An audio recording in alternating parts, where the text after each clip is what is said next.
And we are going to start this hour with breaking news. Let's get right to it. We're learning new details right now as police investigate a homicide in Chollas View. Police telling us one person has died here, others were shot. CBS 8's Chris Groh is live at the scene. Chris, you just got an update from police. What'd you learn? Yeah, we just had confirmed that sadly that person who was killed today was just a 20-year-old man. And we're also learning that the two others that were wounded were teenagers. In fact, let's go to this video right now, show you the scene that was just shot earlier, of this shooting scene that was done about a couple hours ago here. We learned that it was a 16-year-old woman, female that suffered gunshot wounds to her abdomen and a 17-year-old male who was also shot to the leg. Now, both of those two were taken to the hospital for treatment, but their condition not considered to be life-threatening. Again, that 20-year-old man was killed. Now, as for the shooter, they were seen fleeing the scene, but there was no identifying info or getaway car info, or even if they left in some type of getaway car. This is not believed to be a random act, but police are still trying to piece everything together right now to figure out exactly how these four individuals knew each other. We also learned that there were other people inside the home, of course, though they will be part of this investigation, but thankfully they were not hurt.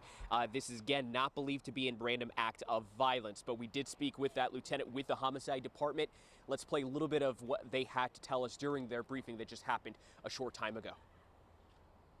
At this point, we have no suspect information other than a male was seen fleeing from the area. And at this point, we have no real indication on what was the circumstances that led up to this shooting. So San Diego Police Homicide Unit is on scene currently.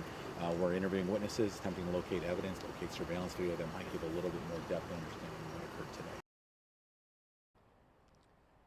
And so this investigation expected to last several hours. So this section of Nogales Street expected to be shut down for quite some time. Of course, residents are being allowed to leave and to get back into their homes. But this is still very much an active crime scene investigation. Of course, if we do hear any more info on potentially that person who sadly, again, was killed during this shooting, or that person who may have been responsible. Again, a man seen fleeing the scene, but no word on who that person could be or any identifying markers about them. But if we do hear more information, we will update our social media accounts as well as right here on CBS 8. Eric and Netta.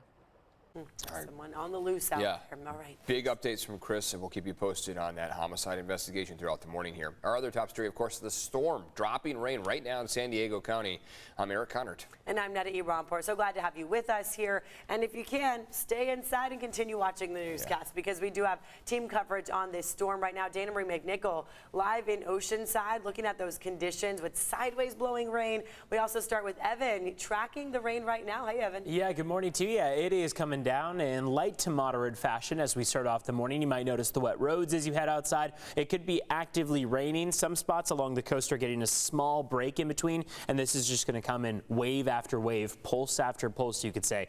Showers and thunderstorms. Thunderstorms mainly reserved for the afternoon and evening hours, but those showers are coming down as we speak. Temperatures this afternoon are expected to be in the upper 50s and low 60s, and coming along with plenty of wind and even high surf. You see what satellite radar imagery shows us across the state of California, and now we'll zoom into San Diego where we're seeing those showers come on shore as we speak. So right now we're seeing a new wave develop right around the Oceanside and Del Mar area. Farther south we'll get lighter accumulations throughout the day. Farther north we'll get the heavier accumulations, and it looks like a wind advisory as well as a high surf advisory are both in effect. So we have a lot to jump into. We'll dive into it with a little more detail coming up in just a bit as to how much rain we can expect throughout the day. We've still got a decent amount to come. The expectation of those thunderstorms, and we'll also look at wind. But we also want to see what conditions are like outside right now. So CBS 8's Dana Marie McNichol is live right now in Oceanside. She has the latest on what conditions have been like, where it's been coming down out there. Dana Marie.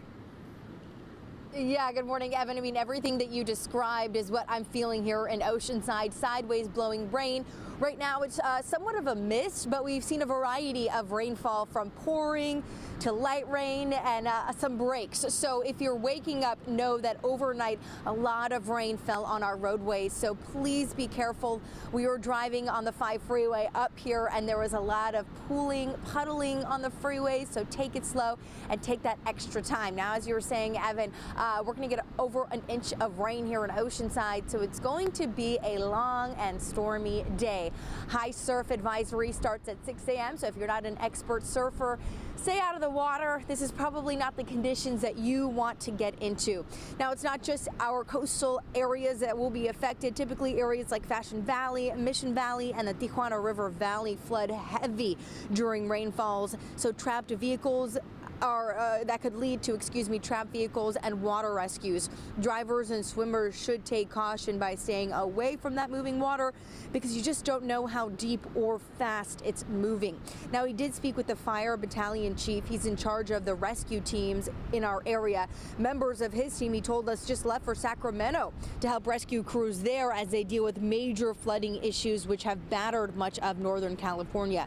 Despite that, he says teams here are stationed and ready to go when needed. So many unknowns in that environment, and things are changing rapidly. Don't put yourself at risk or the first responders at risk. That's great advice as many of us are waking up. We're going to be braving the elements so you don't have to. Again, that gust of wind and rain just brushing on my face. We've seen a couple of runners keeping true to their New Year's resolutions. Personally, I think they're nuts being out here in the rain, but got to get those steps in when you can. Stay safe on the roads, give yourself some extra time, or just get cozy on this cold winter rainy day here in San Diego. I'm Dana Marie McNichol coming to you live from Oceanside.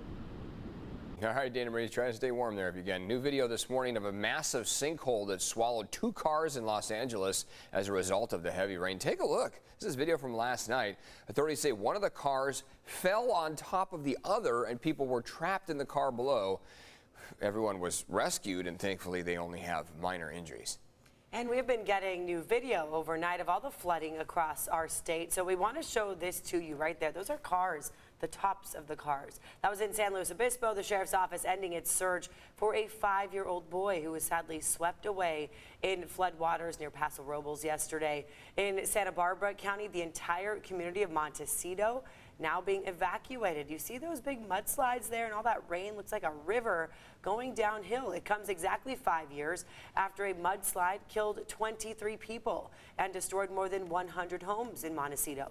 Comedian Ellen DeGeneres lives in that community and shared video of the flooding. We need to be nicer to Mother Nature because Mother Nature is not happy with us. Let's all do our part. Stay safe, everybody. Yet DeGeneres says that she was advised to shelter in place rather than leave her home because her home is on higher ground, so it's a bit safer for her. And in Sacramento, high winds and high water have loosened and uprooted trees, ripping up sidewalks, crushing cars, and damaging homes. The high winds caused major damage to power lines, leaving hundreds of thousands of people in the dark. Many schools there will be closed today. President Biden has already declared a state of emergency for the state. Show us the weather where you live. You can share your photos, your videos on the CBS 8 app. Just go to the Near Me section at the bottom and click on the Share With Us button. When you see what's happening around the rest of the state, boy, we're pretty thankful for what's happening here, but we are getting the rain right now. Right. I mean, those massive trees getting uprooted. Yeah. We're not seeing that big of an issue here, Right. thankfully, but yeah, some rain's coming in. Absolutely. We have some light showers to moderate showers coming down. We have continued to see each and every wave of this atmospheric river decay as it gets to us. So that means less and less rainfall the farther south you get. And here in San Diego, that is yet again the case. Orange County does still have a flood watch, flood warning all the way up through LA County and north. But what we have in effect is only a high surf advisory and a wind advisory. Now, those are two things to still keep a pretty strong and close eye on, but we're not seeing the same totals that other parts of the state of California are seeing. Here's 6 a.m. that we're in right now. A little bit of a break along the coastline from the rain, but another wave coming on shore here from Del Mar up through Oceanside. And this is going to be kind of that constant push and pull where you get little breaks embedded in it, but it's not going to be that constant non-stop rain. San Onofre has already seen 17/100ths, Palomar Observatory 14/100ths, Fallbrook 7/100ths. We see Fullerton and Anaheim with decent accumulations, closer to 8/10 of an inch for Fullerton and nearly 4/10 of an inch for Anaheim. And that is symptomatic of what we're expecting to come our way. So this gives us good indication that our models are favoring still that ½ inch to full inch of accumulating rain over the next about 12 hours or so. We'll see those showers continue between about now and 10 a.m. After noon, that's when we start to see the best threat for thunderstorms in the forecast, carrying on over through about 4 and 5 p.m. Best time is going to come between about 1 and 3 p.m. And you can see that percentage, that probability of precipitation climbs to 90% for that 2 to 4 o'clock hour. Looking at your surf, 5 to 8 foot waves, 10-foot sets possible. Rip current risk remains high. High tide is at 10:13 a.m., so that's when we'll be watching for the possibility of some coastal flooding, though right now there is no coastal flood advisory in effect. Let's take a look at traffic this morning. So far, drive times are in the green from the 5 southbound, 54 to the border. It's an 8-minute commute. 78 westbound from the 15 to the 5. It'll take you 15 minutes. And on the 52 westbound from the 125 to the 15, it'll be an 8-minute commute. Back to you.